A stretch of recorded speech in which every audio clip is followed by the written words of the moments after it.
ਅੱਜ ਅਸੀਂ ਭਾਰਤੀ ਦਰਸ਼ਨ ਦੀ ਗੱਲ ਕਰਾਂਗੇ। ਜਿਸ ਤਰ੍ਹਾਂ ਕਿ ਪਹਿਲੀ ਵੀਡੀਓ ਦੇ ਵਿੱਚ ਆਪਾਂ ਵਿਚਾਰ ਕਰ ਚੁੱਕੇ ਹਾਂ ਕਿ ਭਾਰਤੀ ਦਰਸ਼ਨ ਜਿਹੜਾ ਉਹ ਦੋ ਵਰਗਾਂ ਵਿੱਚ ਵੰਡਿਆ ਜਾਂਦਾ ਹੈ।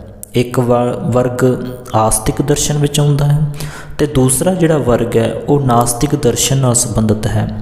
ਆਸਤਿਕ ਦਾ ਭਾਵ ਹੁੰਦਾ ਹੈ ਜਿਹਦਾ ਵੇਦਾਂ ਦੇ ਵਿੱਚ ਯਕੀਨ ਹੈ, ਅਤੇ ਨਾਸਤਿਕ ਦਾ ਭਾਵ ਹੈ ਜਿਹੜਾ ਵੇਦਾਂ ਵਿੱਚ ਯਕੀਨ ਨਹੀਂ ਕਰਦਾ। ਅਤੇ ਵੇਦ ਚਾਰ ਹਨ: ਰਿਗਵੇਦ, ਯਜੁਰਵੇਦ, ਅਥਰਵਵੇਦ ਅਤੇ ਸਾਮਵੇਦ। ਆਸਤਿਕ ਦਰਸ਼ਨਾਂ ਦੇ ਵਿੱਚ 6 ਸ਼ਾਸਤਰਾਂ ਦੇ ਨਾਮ ਆਉਂਦੇ ਹਨ, ਜਿਨ੍ਹਾਂ ਦੇ ਵਿੱਚ ਸਾਂਖ ਯੋਗ, ਨਿਆਏ ਵਿਸ਼ੇਸ਼ਿਕ, ਪੂਰਵ ਮੀਮਾਂਸਾ ਅਤੇ ਉੱਤਰ ਮੀਮਾਂਸਾ। ਅਤੇ ਨਾਸਤਿਕ ਦਰਸ਼ਨ ਦੇ ਵਿੱਚ 3 ਦਰਸ਼ਨ ਹਨ: ਬੁੱਧ ਧਰਮ ਦੇ ਨਾਲ ਸੰਬੰਧਿਤ, ਜੈਨ ਧਰਮ ਅਤੇ ਚਾਰਵਾਕ ਦੇ ਨਾਲ ਸੰਬੰਧਿਤ। ਅੱਜ ਦੇ ਇਸ ਵੀਡੀਓ ਵਿੱਚ ਅਸੀਂ ਸਾਂਖ ਦਰਸ਼ਨ ਦੀ ਜਿਹੜੀ ਚਰਚਾ ਕਰਾਂਗੇ। ਸਾਂਖ ਦਰਸ਼ਨ ਦੇ ਸਿਧਾਂਤਾਂ ਦੀ ਤਾਂ ਨਹੀਂ, ਪਰ ਸਾਂਖ ਦਰਸ਼ਨ ਦਾ ਸਾਂਖ ਸ਼ਬਦ ਦਾ ਅਰਥ ਕੀ ਹੈ, ਇਸ ਦਾ ਮੂਲ ਗ੍ਰੰਥ ਕਿਹੜਾ ਹੈ ਅਤੇ ਇਸ ਨੂੰ ਰਚਣ ਵਾਲੇ ਰਿਸ਼ੀ ਜੀ ਦਾ ਕੀ ਨਾਮ ਹੈ।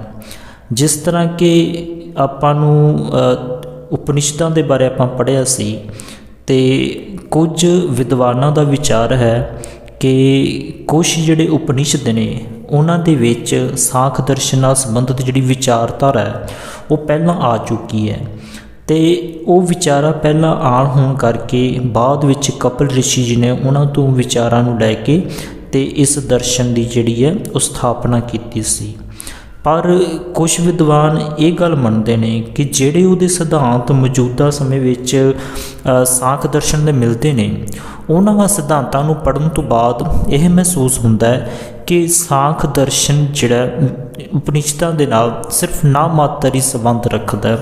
ਉਹ ਆਪਾਂ ਨੂੰ ਅੱਗੇ ਜਾ ਕੇ ਪਤਾ ਚੱਲੇਗਾ ਕਿ ਇਹ ਅਸਲ ਵਿੱਚ ਵਿਚਾਰ ਕਿਸ ਤਰ੍ਹਾਂ ਦੀ ਹੈ, ਇਹ ਕਿਉਂ ਹੈ। ਸਭ ਤੋਂ ਪਹਿਲਾਂ ਆਪਾਂ ਜੇ ਸਾਂਖ ਦਾ ਦਰਸ਼ਨ ਦੇ ਰਚਨ ਦਾ ਸਮਾਂ ਦੇਖਦੇ ਹਾਂ ਤਾਂ ਇਹਨੂੰ ਦੂਸਰੀ ਸ਼ਤਾਬਦੀ ਦੇ ਨੇੜੇ ਤੇੜੇ ਦਾ ਸਮਾਂ ਮੰਨਿਆ ਜਾਂਦਾ। ਪਰਫੈਕਟ ਟਾਈਮ ਨਹੀਂ ਹੈਗਾ ਇਹਦੇ ਬਾਰੇ, ਕਿਉਂਕਿ ਪਰਫੈਕਟ ਟਾਈਮ ਕਿਸੇ ਵੀ ਸ਼ਾਸਤਰ ਦਾ ਨਹੀਂ ਮਿਲਦਾ, ਇਸ ਕਰਕੇ ਦੂਸਰੀ ਸ਼ਤਾਬਦੀ ਦੇ ਨੇੜੇ ਤੇੜੇ ਦਾ ਮੰਨਿਆ ਜਾਂਦਾ।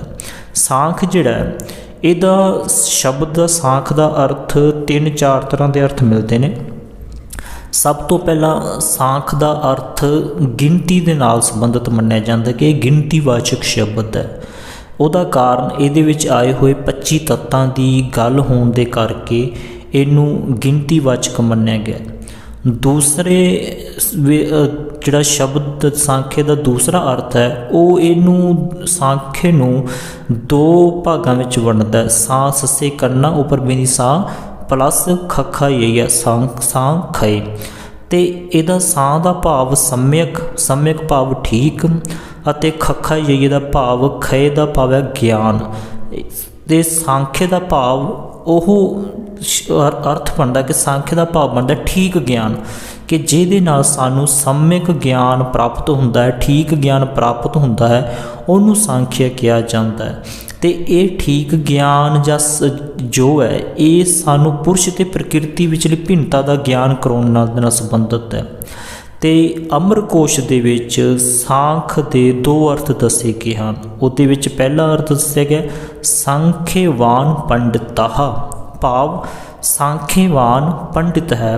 ਅਤੇ ਸਾਂਖੇਵਾਨ ਮਤਲਬ ਕਿ ਜਿਹਨੂੰ ਗਿਆਨ ਹੈ, ਜਿਹੜਾ ਗਿਆਨੀ ਹੈ, ਉਹ ਜਿਹਨੂੰ ਗਿਆਨ ਦੀ ਸਮਝ ਹੈ ਉਹ ਪੰਡਿਤ ਹੈ।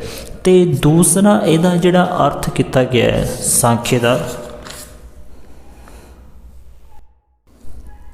ਅਤੇ ਦੂਸਰਾ ਜਿਹੜਾ ਇਹਦਾ ਅਰਥ ਕੀਤਾ ਗਿਆ ਉਹ ਕੀਤਾ ਗਿਆ ਚਰਚਾ ਕਰਨ ਦੇ ਨਾਲ ਵਿਚਾਰਨ। ਚਰਚਾ ਸੰਖਿਆ ਵਿਚਾਰਨਾ, ਕਿ ਜਿਹਦੇ ਦੁਆਰਾ ਕਿਸੇ ਵਿਸ਼ੇ ਬਾਰੇ ਚਰਚਾ ਕੀਤੀ ਜਾਵੇ, ਕਿਸੇ ਵਿਸ਼ੇ ਨੂੰ ਵਿਚਾਰਿਆ ਜਾਵੇ, ਤਾਂ ਉਹਦਾ ਭਾਵ ਹੁੰਦਾ ਹੈ ਸਾਂਖੇ।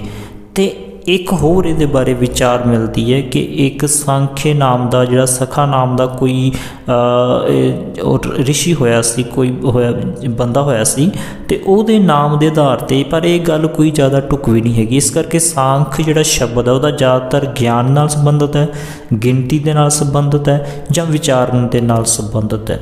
ਸਾਂਖੇ ਦਰਸ਼ਨ ਦੀ ਜਿਹੜਾ ਸੰਬੰਧ ਹੈ ਇਹ ਕੁਝ ਉਪਨਿਸ਼ਦਾਂ ਦੇ ਨਾਲ ਕੀਤਾ ਜਾਂਦਾ ਹੈ। ਤੇ ਉਹ ਉਪਨਿਸ਼ਦ ਜਿਹੜੇ ਨੇ ਦੋ ਵੇਦਾਂ ਦੇ ਨਾਲ, ਜੇ ਤੱਕ ਭਾਈ ਗੁਰਦਾਸ ਜੀ ਨੂੰ ਪੜ੍ਹੀਏ ਤਾਂ ਉਹ ਇਹਦਾ ਸੰਬੰਧ ਜਿਹੜਾ ਉਹ ਅਥਰਵੇਦ ਦੇ ਨਾਲ ਸੰਬੰਧਿਤ ਕਰਦੇ ਨੇ, ਤੇ ਜਿਹੜੇ ਭਾਰਤੀ ਵਿਦਵਾਨ ਨੇ ਇਹਦਾ ਸੰਬੰਧ ਯਜੁਰਵੇਦ ਦੇ ਨਾਲ ਕਰਦੇ ਨੇ। ਤੇ ਇਹ ਅਥਰਵੇਦ ਤੇ ਯਜੁਰਵੇਦ ਦੇ ਵਿੱਚ ਜਿਹੜੇ ਉਪਨਿਸ਼ਦ ਨੇ, ਕੰਠ ਉਪਨਿਸ਼ਦ, ਮੁੰਡਕ ਉਪਨਿਸ਼ਦ ਤੇ ਸਵੇਤੇਸ਼ਵਾਰ ਜਿਹੜਾ ਉਪਨਿਸ਼ਦ ਹੈ, ਤੇ ਇਹਨਾਂ ਦੇ ਵਿੱਚ ਜਾਂ ਛਾਂਦੋਗਯ ਜਾਂ ਬ੍ਰਿਹਦਾਰਣਯਕ ਉਪਨਿਸ਼ਦ ਨੇ, ਇਹਨਾਂ ਦੇ ਵਿੱਚ ਸਾਖ ਦਰਸ਼ਨ ਦੇ ਜਿਹੜੇ ਤੱਤਾਂ ਦੇ ਬਾਰੇ ਜਾਂ ਪੁਰਸ਼ ਜਾਂ ਪ੍ਰਕਿਰਤੀ ਦੇ ਬਾਰੇ ਜਿਹੜੇ ਕਨਸੈਪਟ ਨੇ ਉਹ ਆਏ ਹੋਏ ਮੰਨੇ ਜਾਂਦੇ ਨੇ। ਇਸ ਤਰ੍ਹਾਂ ਇਹ ਉਪਨਿਸ਼ਦਾਂ ਨਾਲ ਵੀ ਰਿਲੇਟਡ ਹੈਗਾ। ਤੇ ਇਹਦੀ ਦਰਸ਼ਨ ਦੀ ਜਿਹੜੀ ਰਚਨਾ ਹੈ ਉਹ ਕਪਿਲ ਰਿਸ਼ੀ ਜੀ ਨੇ ਕੀਤੀ ਹੈ। ਕਪਿਲ ਰਿਸ਼ੀ ਦੇ ਬਾਰੇ ਕੋਈ ਜਾਣਕਾਰੀ ਜ਼ਿਆਦਾ ਤਾਂ ਨਹੀਂ ਮਿਲਦੀ, ਪਰ ਕੁਛ 2-3 ਜਿਹੜੇ ਹਵਾਲੇ ਮਿਲਦੇ ਨੇ ਉਹਨਾਂ ਦੇ ਵਿੱਚ ਕਪਿਲ ਰਿਸ਼ੀ ਨੂੰ ਸਾਂਖ ਦਾ ਜਿਹੜਾ ਰਚਨਕਾਰ ਮੰਨਿਆ ਜਾਂਦਾ ਹੈ। ਇੱਕ ਆਪਣੇ ਡਾਕਟਰ ਰਾਜਬਲੀ ਪਾਂਡੇ ਨੇ, ਉਹਨਾਂ ਨੇ ਹਿੰਦੀ ਧਰਮ ਕੋਸ਼ ਲਿਖਿਆ ਤੇ ਉਹਨਾਂ ਦੇ ਅਨੁਸਾਰ ਜਿਹੜੇ ਕਪਿਲ ਰਿਸ਼ੀ ਨੇ, ਇਹਨਾਂ ਦਾ ਜਿਹੜਾ ਜਨਮ ਭੂਮੀ ਹੈ ਉਹ ਗੁਜਰਾਤ ਦਾ ਸਿੱਧਪੁਰ ਤੇ ਤਪ ਜਿੱਥੇ ਉਹਨਾਂ ਨੇ ਕੀਤਾ ਉਹ ਸਥਲ ਗੰਗਾ ਸਾਗਰ ਸੰਗਮ ਤੀਰਥ ਨੂੰ ਮੰਨਿਆ ਤੇ ਇਹਨਾਂ ਨੂੰ ਵਿਸ਼ਨੂੰ ਦਾ ਅਵਤਾਰ ਵੀ ਮੰਨਿਆ ਜਾਂਦਾ। ਤੇ ਇਹਨਾਂ ਦੇ ਕੋਲੋਂ ਜਿਹੜੇ ਆਸੁਰੀ ਰਿਸ਼ੀ ਸਨ ਉਹਨਾਂ ਨੇ ਇਹਨਾਂ ਦੇ ਕੋਲੋਂ ਜਿਹੜਾ ਗਿਆਨ ਦੀ ਪ੍ਰਾਪਤੀ ਕੀਤੀ ਸੀ। ਤੇ ਭਾਗਵਤ ਪੁਰਾਣ ਦੇ ਵਿੱਚ ਕਪਿਲ ਰਿਸ਼ੀ ਜੀ ਨੂੰ ਵਿਸ਼ਨੂੰ ਦਾ 5ਵਾਂ ਅਵਤਾਰ ਦੱਸਿਆ ਗਿਆ। ਦੂਸਰਾ ਇੱਕ ਸੰਸਕ੍ਰਿਤ ਹਿੰਦੀ ਕੋਸ਼ ਹੈ ਉਹਦੇ, ਤੇ ਇੱਕ ਭਾਰਤੀ ਵਿਅਕਤੀ ਕੋਸ਼ ਹੈ। ਇਹਨਾਂ ਦੇ ਵਿੱਚ ਕਪਿਲ ਰਿਸ਼ੀ ਜੀ ਨੂੰ ਸੂਰਯਵੰਸ਼ੀ ਘਟਨਾ ਦੱਸੀ ਹੈ ਉਹਦੇ ਵਿੱਚ ਕਿ ਇਹਨਾਂ ਨੇ ਸੂਰਯਵੰਸ਼ੀ ਸਾਗਰ ਨਾਂ ਦਾ ਇੱਕ ਰਾਜਾ ਸੀ ਤੇ ਉਹਨਾਂ ਦੇ 60,000 ਪੁੱਤਰਾਂ ਨੂੰ ਭਸਮ ਕਰ ਦਿੱਤਾ ਆਪਣੀ ਜਿਹੜੀ ਅੰਦਰੋਂ ਜਿਹੜੀ ਬ੍ਰਹਮਗਣ ਦੇ ਨਾਲ ਜਾਂ ਕਿਸੇ ਤਰੀਕੇ ਨਾਲ। ਤੇ ਉਹਦਾ ਕਾਰਨ ਇਹ ਦੱਸਿਆ ਜਾਂਦਾ ਹੈ ਕਿ ਉਹਨਾਂ ਨੇ ਜਿਹੜਾ ਸੂਰਯਵੰਸ਼ੀ ਸਾਗਰ ਰਾਜਾ ਸੀ ਉਹਨਾਂ ਨੇ ਇਹ ਦੋਸ਼ ਲਾਇਆ ਸੀ ਕਪਿਲ ਰਿਸ਼ੀ ਦੇ ਉੱਪਰ ਕਿ ਇਹਨਾਂ ਨੇ ਸਾਡੇ ਅਸ਼ਵਮੇਧ ਜੱਗ ਦਾ ਘੋੜਾ ਚੋਰੀ ਕਰ ਲਿਆ।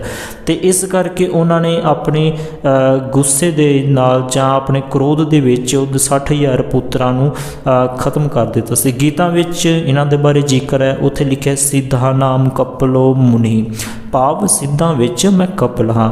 ਤੇ ਇਸ ਤਰ੍ਹਾਂ ਕਪਿਲ ਰਿਸ਼ੀ ਜੀ ਦੇ ਬਾਰੇ ਜਿਹੜੀ ਹੈ ਉਹ ਥੋੜ੍ਹੀ ਬਹੁਤੀ ਜਾਣਕਾਰੀ ਮਿਲਦੀ ਹੈ ਤੇ ਉਹਨਾਂ ਦੇ ਦੁਆਰਾ ਸਾਂਖ ਦਰਸ਼ਨ ਦੀ ਜਿਹੜੀ ਰਚਨਾ ਮੰਨੀ ਗਈ ਹੈ। ਤੇ ਉਹਨਾਂ ਕੋਲੋਂ ਜਿਹੜਾ ਸਾਂਖ ਦਰਸ਼ਨ ਦਾ ਗਿਆਨ ਹੈ ਉਹ ਆਸਰੀ ਰਿਸ਼ੀ ਜੀ ਪ੍ਰਾਪਤ ਕਰਦੇ ਨੇ। ਤੇ ਆਸਰੀ ਜਿਹੜੇ ਰਿਸ਼ੀ ਉਹਨਾਂ ਤੋਂ 5 ਸ਼ਿਖਾਚਾਰਿਆਂ ਨੇ ਇਹ ਗਿਆਨ ਲਿਆ। ਤੇ ਇਸੇ ਪਰੰਪਰਾ ਵਿੱਚ ਜਦੋਂ ਚੱਲਦੇ ਜਾਂਦੇ ਆ ਤਾਂ ਉਹਦੇ ਵਿੱਚ ਈਸ਼ਵਰ ਕ੍ਰਿਸ਼ਨ ਜੀ ਦਾ ਜ਼ਿਕਰ ਹੁੰਦਾ, ਜਿਨ੍ਹਾਂ ਨੇ ਸਾਂਖੇ ਕਰਕਾ ਨਾਮ ਦਾ ਗ੍ਰੰਥ ਲਿਖਿਆ, ਜਿਹੜਾ ਮੌਜੂਦਾ ਸਮੇਂ ਵਿੱਚ ਸਾਂਖ ਦਰਸ਼ਨ ਮਿਲਦਾ ਤੇ ਸਾਂਖੇ ਕਰਕਾ ਮਿਲਦੀ। ਇਹਨਾਂ ਬਾਰੇ ਅਲੱਗ-ਅਲੱਗ ਰਾਇ ਮਿਲਦੀਆਂ।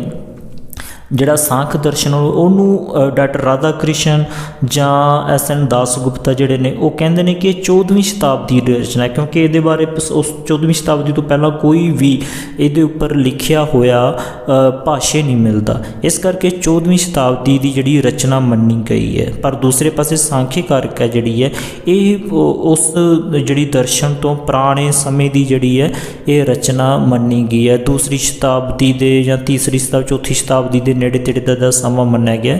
ਔਰ ਤੇ ਉਹ ਇਸ ਹਿਸਾਬ ਨਾਲ ਜਿੱਦਾਂ ਆਪਾਂ ਸ਼ੁਰੂ 'ਚ ਕਿਹਾ ਕਿ ਸਾਂਖ ਦਰਸ਼ਨ 2ਰੀ ਸ਼ਤਾਬਦੀ 'ਚ ਰਚਨਾ ਹੋਈ ਸੀ, ਉਹ ਗੱਲ ਫਿਰ ਗਲਤ ਹੋ ਜਾਂਦੀ। ਉਹ ਫਿਰ ਮਤਲਬ ਜ਼ਿਆਦਾ ਪੁਰਾਤਨ ਵਿੱਚ ਚੱਲ ਜਾਂਦਾ ਕਿ ਸਾਂਖ ਦਰਸ਼ਨ ਉਸ ਤੋਂ ਪਹਿਲਾਂ ਮੌਜੂਦ ਸੀ ਤੇ 2ਰੀ 3ਰੀ ਸ਼ਤਾਬਦੀ ਵਿੱਚ ਸਾਂਖੇ ਕਾਰਕਾ ਰਚਨਾ 'ਚ ਤੇ ਉਸੇ ਪਰੰਪਰਾ ਵਿੱਚ ਈਸ਼ਵਰ ਕ੍ਰਿਸ਼ਨ ਜੀ ਆਏ ਨੇ। ਇਸ ਕਰਕੇ ਸਾਂਖ ਦਰਸ਼ਨ ਹੋਰ ਵੀ ਪੁਰਾਣਾ ਹੋ ਜਾਂਦਾ ਹੈ।